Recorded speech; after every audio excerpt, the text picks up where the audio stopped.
there have been a lot of changes in the last 5 years.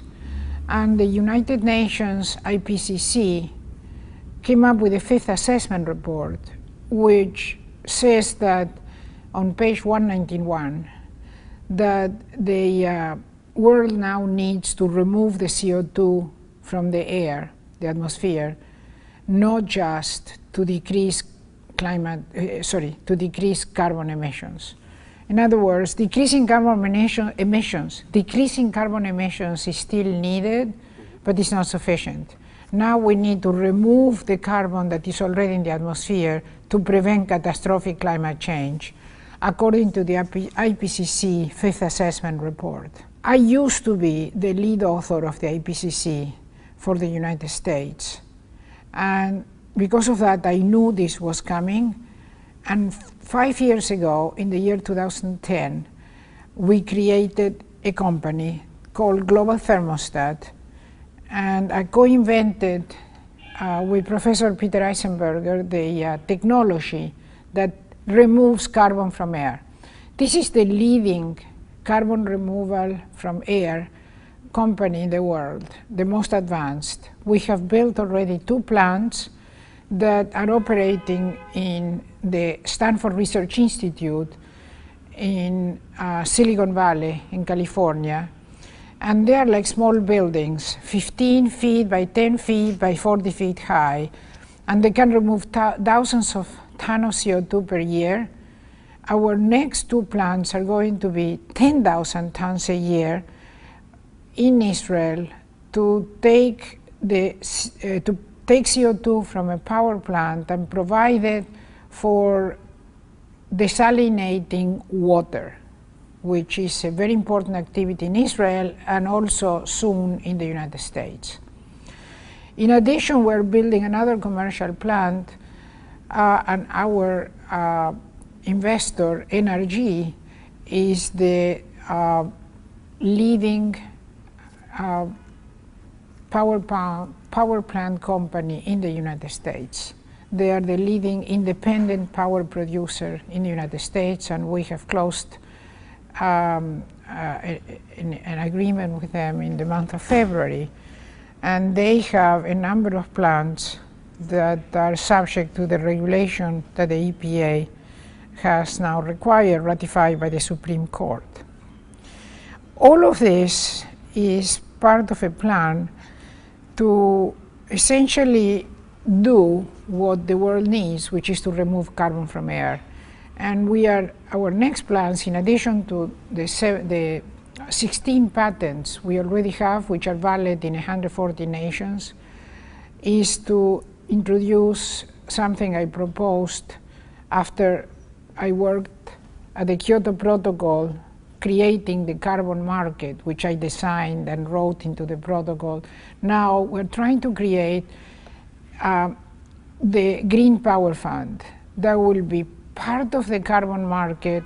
It's called the Clean Development Mechanism, and will allow offering the funding for poor nations to build carbon negative power plants that simultaneously produce energy for development as they need and clean the atmosphere instead of polluting it.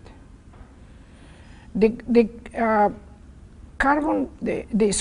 power plants are mostly led by fossil fuels in the world today. It's a $55 trillion infrastructure.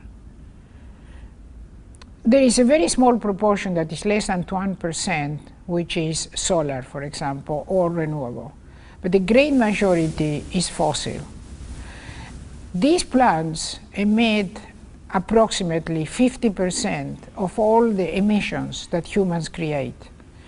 Our plan is to convert those plants from the biggest emitters and transform it into cleaners for the atmosphere by using our equipment. We can do that conversion. And if we do that, the poor nations will have simultaneously more energy and clean the atmosphere. And all of that will be paid for $200 billion a year for 15 years, so fast as to pay for the thousands of plants that have to be created.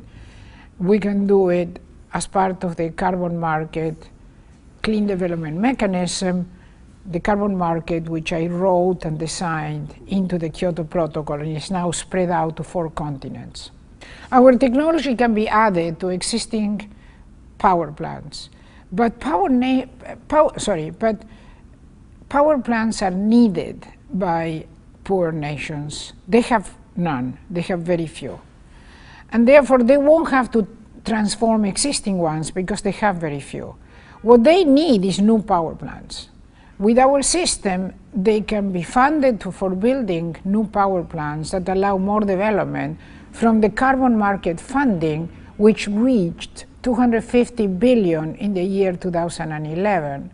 We can use that funding, as it's supposed to be, for the building of carbon negative power plants in the poor nations. This scheme that I tell you, which I call the Green Power Fund, I proposed it in Copenhagen. It was partly adopted, but it needs to be fully adopted, hopefully in Paris, but probably after Paris. And once adopted, in 15 years, at $200 billion a year, we'll be able to control all the emissions of CO2 created by humans through thousands of these plants all over the world. And we already started making these plants commercial so that they can be created to produce power, which is needed everywhere, from private business for the purpose of making cash. The cash is made because the CO2 that you extract is used for beverages like Coca-Cola, like all sodas, Pepsi-Cola, and like beer.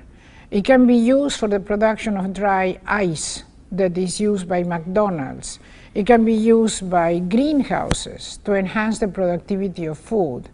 It can be used to produce fertilizers to increase the productivity of the soil.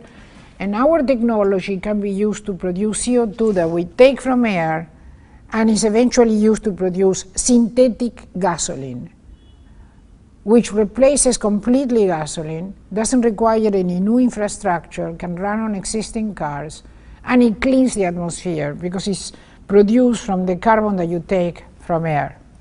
We want not just to use this for the production of carbon negative power plants that clean the atmosphere while they produce air, but also for the creation of awards, prizes, and crowdfunding that would allow people from all over the world that want to reach us and participate to take part on this. And we will have, through a system of franchises, the opportunity for the best ideas to be given a license, which will be very inexpensive, so that they can create their mini global thermostat plants, and this can spread as fast as needed, which is critical for resolving the climate change problem.